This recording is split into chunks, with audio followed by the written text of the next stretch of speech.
the big takeaway is you're planning for different experiences, and we've got a Yeah. terrific industry. When I first started, I was Fight 100 horses the size of a duck.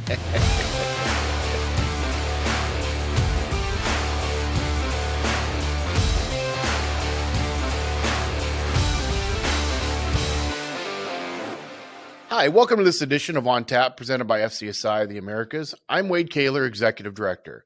On Tap this week is a man with over 35 years of experience in the food service industry, completing many projects, including one that was featured in this year's Super Bowl, the Arizona Cardinal Stadium in Phoenix, Arizona. Among many, many others we're going to dive into in a little bit. Let's go ahead and get right into it, though, and get to know him a little bit better. Please welcome Project Coordinator of S2O Consultants, Mr. Joe Mora. Hey, Joe, welcome to the show. Hey Wade, how are you? I'm doing great. How are you? I'm good. I'm good. Good. Well, Joe, as you've seen with all the episodes that we've done so far, being season 5, we like to get started with the basics, and that is kind of tell us a little bit about your background, how you got started in the food service industry, and then leading up to, what made you become a food service consultant when all Okay. said and done. Well, I lied about my age when I was 15 to get my first job flipping burgers, and Nice. I've been in the food service business ever since, in one way or the other. Um, Early on, I got into unit management and in private clubs, and I've been anything from a food service director, a maitre d', a sommelier, a line cook, and a dishwasher. Um, so when it came to all of the operation side, I am fairly well versed. I Yeah. decided to go to architecture school, and the food Great. service industry is a great place to be able to work around your schedule to make that happen. And so, with Yeah. my design and operational background, this was a natural place for me to land, and uh, I'm I'm grateful and thankful ever since. Nice. So how long have you been? I know many, like I said, over 35 years, and I'm trying not to age people, so I just use general terms. But how many years have you been a food service consultant then, roughly? I Again, we believe won't age it's you. now 23 years, maybe 24. Wow. Yeah. So, Congratulations. Now, going back to things, I've never asked this question to anybody, but when you're food service director of a club, like a country club or a private club versus a public entity, is there any change? Is there any differences you find with that? Is there more challenges because it's private versus public, or is it really about the same? I know we're going way back here, but yeah, I think the big takeaway is your difficult customers don't leave; they come back again and oh, okay, again and again. So you have to um, you have to alter your operations to make sure everybody is pleased. yeah. So, So with S2O, talk a little bit about kind of the things you focus in on. I know, reading your bio and such, you've designed some pretty cool projects. Like I said, we mentioned the Phoenix Cardinal Stadium. You were a part of the team that did that, and many years ago. But also Volcano Bay at Universal Studios, a giant water park that they've got there. mhm. I know you've done work with Disney, and then S2O. You guys do a tremendous amount of stadiums Yes, we and do. food service operations. So what are some of the, like, maybe 3 to 5, I don't say projects, but do you stay mostly in the stadium arena, or are you part of the group that branches out a little bit more? I branch out. I've done a lot of hospitality work Okay. and some healthcare. Um, Okay. Hospitality is that's where I came up operationally, so I Yeah. understand that world really well.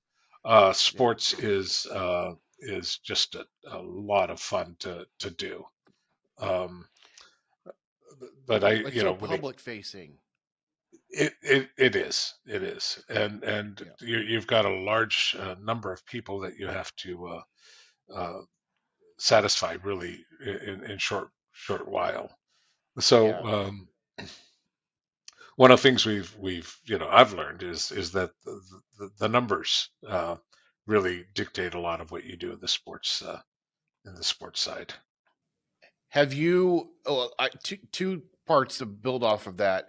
How is designing a water park different from designing like a stadium, or is it? I don't, like I said, I'm not a consultant, but it seems like it's more spread out. It's more, and Volcano Bay is massive, so obviously that's another challenge. So how much different is it for that versus doing like a traditional stadium?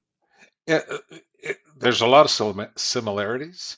Okay. A lot of it is, you're planning for different experiences in different places, from the fast serve to the more casual seating, Okay. and then the bar experiences are different. So it's and that was the big challenge that I really enjoyed of that project was addressing the different experiences that we had in the different areas, and Yeah. how we're gonna allow the operator to service those in an effective capacity.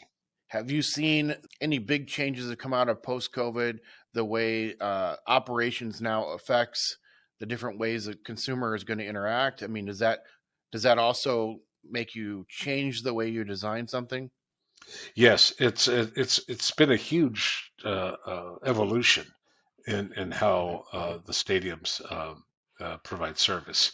The frictionless, touchless markets are gaining a huge traction. Not only do they help your labor numbers, your transaction times are a lot faster, um, and people can get in and out without having to wait in long lines. Yeah. So we're stepping away from the traditional concession lines that you used to have, and going into markets, which Yeah. which really make a difference.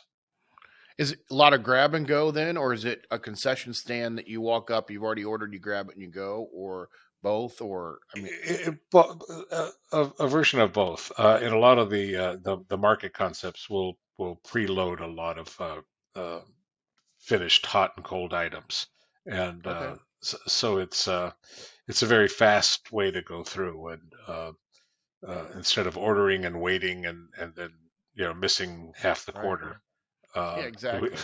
we want to get you back out to your seat. Yeah, Um, I think it's a long time coming. Obviously, we've gotten used to it over the years of just standing in line, and a lot of times those stadiums are being run by volunteer organizations. I know one of the organizations that I was a part of in college did the Chicago Bears stadium. So every right. weekend they would go up, and they made some money that way. But it also means you've got people that don't know what they're doing inside of a concession stand, trying to run that system, and the lines at times could be brutal if you get the wrong group doing it. So Yeah. I welcome that significantly, since the whole goal is to be there. You're paying a lot of money to attend a sporting event or a concert or whatever it might be. The really all you want to do is get back and watch. So Yeah, I think and it's and great. Wade, the just walk out technology is really starting to take hold, Yeah. where you don't even interact with the cashier. You just take what you need, walk out the door, and you get charged for what you've taken. Yeah, I Uh, think that's a great concept for places where you've got a tight turnaround or you want it quick. I was earlier in this season. We've got another person does a lot of airports, and so mhm. that I see that more and more as I travel now, where the walk in, walk out C stores almost. And I think that's, Right. you look, when you're in a hurry and you're trying to make your next connection or whatever, and you just need a bottle of water or a snack and a water, you can grab it and go and not have to wait in line. That's a huge difference.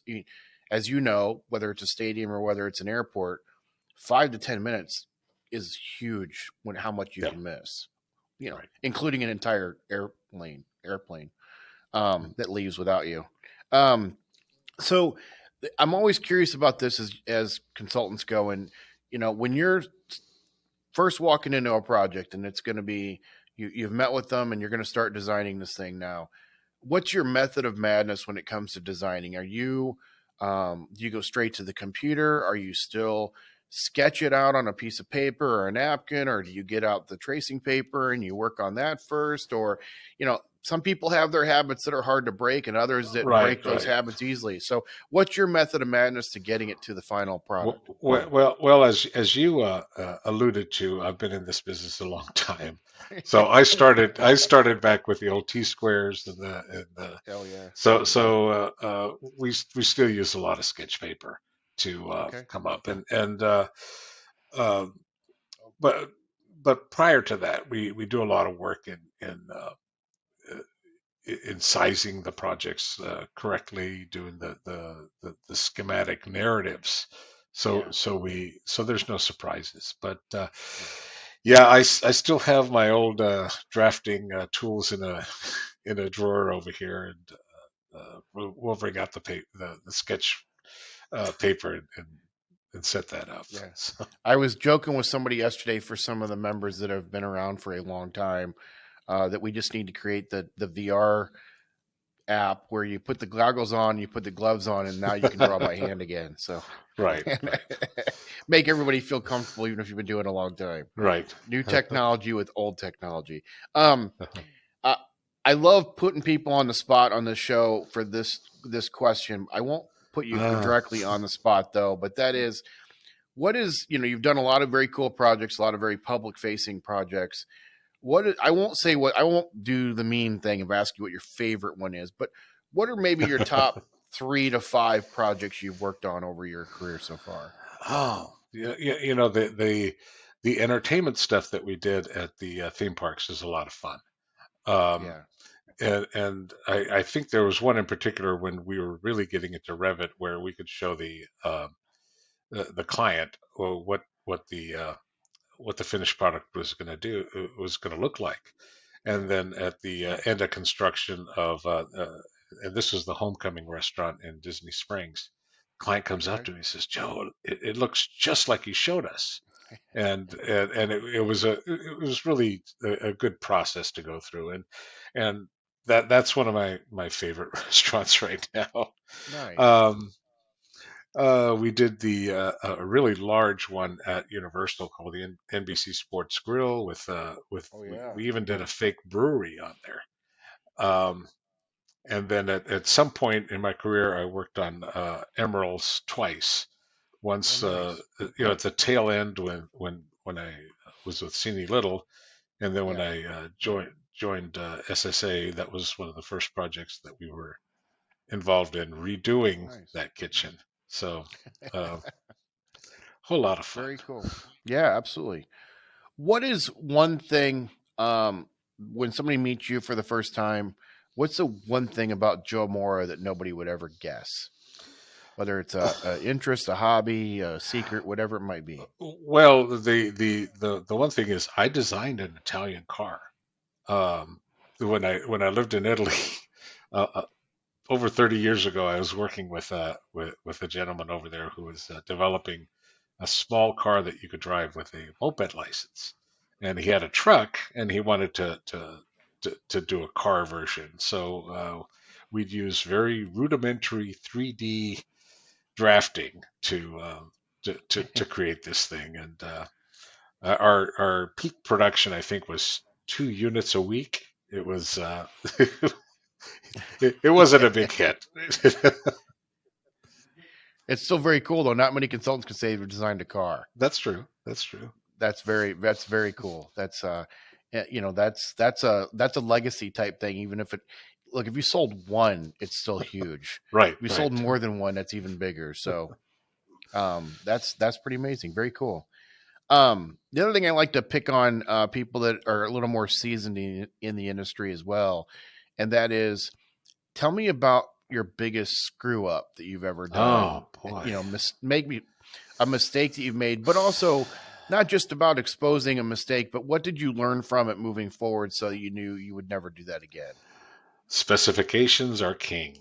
The biggest screw up, we were working on a corrections project, and we didn't we had these retherm ovens, a lot of them, and we did not specify the the product baskets. I figured that Oh was yeah, going to be in the smallwares package, but it should probably, the client wasn't happy that they had to shell yeah, out for those separately, and it caused a lot of heartburn. So now we yeah, just go over the specifications of the fine tooth comb and make sure that we've got all the accessories yeah. done. Uh, I love that question because I don't care how many years you've been doing something, especially consultants. There's always one thing. I mean, and again, sometimes the smallest things can be the huge problem. Like you said, you I could understand why you would think that would be part of smallwares, Right, but right. and you've never made that mistake again. I Oh promise. gosh, no. So so it's taking the negative and making it a positive, and then Right. also I'm sure you've shared that story with younger members, younger consultants. So then it's teaching the next generation as well, and the next generation of that Yeah. hey, make sure you look for this down the road. So Right. So, very good.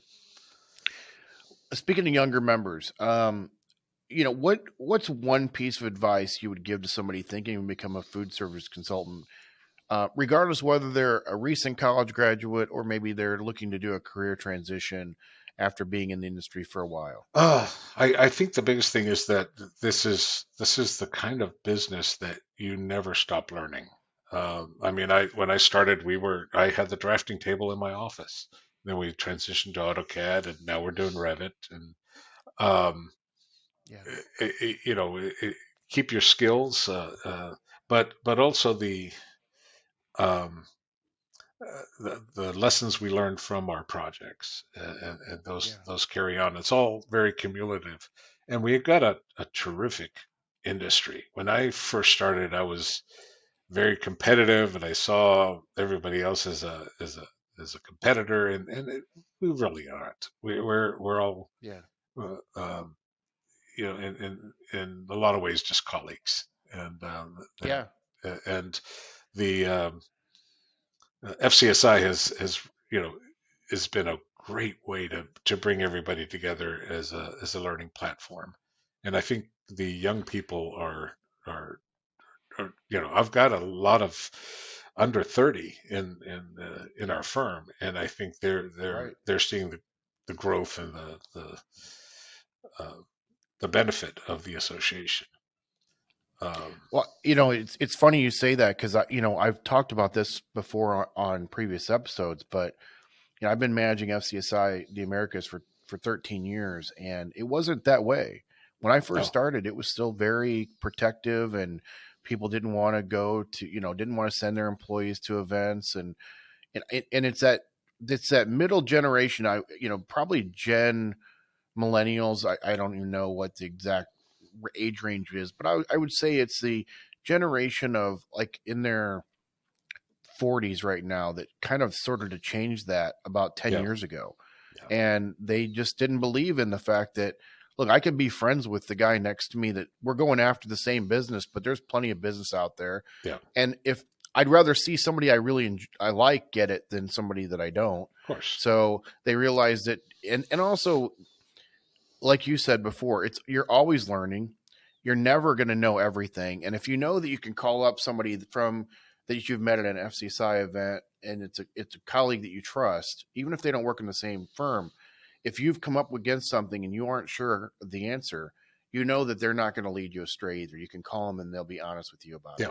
right. And you know that you're going to trust what they give Mhm. you. So I think it's one of the coolest things I've seen change within FCSI. Like I said, in the first 3 years, it was still very competitive, very protective, and then all of a sudden, it just the younger generation was starting to get involved at that time. They would have been in their mid 30s, and they just didn't believe that, and they Right, forced that change on. So, right.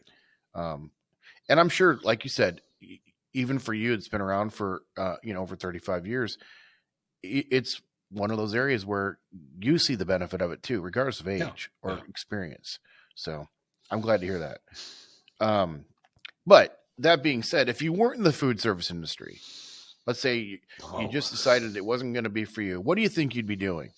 Or what do you think you would have done even? ah, I probably would have joined the military right out of school. and lived in that world. I volunteer with the Civil Air Patrol now, and so it's very rewarding. But I probably would have ended up in that world. So So, for people that aren't familiar or people outside the United States, explain a little bit about what Civil Patrol is. Civil Air Patrol is the auxiliary to the U.S. Air Force. So we're all volunteers, and we are involved in. We have a cadet program, kind of like a junior ROTC program, Okay. but we're also involved with all of the inland search and rescue operations. Where the Air Force flies too high and fast, we piddle along in our little Cessnas, and we're able to locate targets, and we're cheap. We're all volunteers, so it's Yeah, very it's cool. it's a benefit to the Air Force. Nice. Well, that's all the formal questions I've got for you, Joe. But Great. as you know, before we go, I've got some fun ones here. Okay. And I went back to the well. I pulled some of the best from the first 4 seasons. So hopefully you're going to enjoy these. So the first one is, would you rather be able to teleport anywhere in the world or be able to read people's minds? Oh, I teleport. You know, every now and then I get a hankering for panzerotti in Milan or a glass of wine in France. So yeah, Okay. Would you rather have all the traffic lights you approach be green or okay. never have to stand in line again? I'd like the green lights. Yeah, I Okay. I like to drive fast. Perfect. Well, you fly, so that's always faster too. Yeah, So there we that go. I Yeah. can understand why you have to do that. Um, would you rather fight a duck the size of a horse or fight 100 horses the size of a duck? Oh, I think the one duck, but he's gonna win. He's gonna win. Um, the most popular one of all time so far is toilet paper. Over or under when you put it on the roll? Over always. Yeah. All right.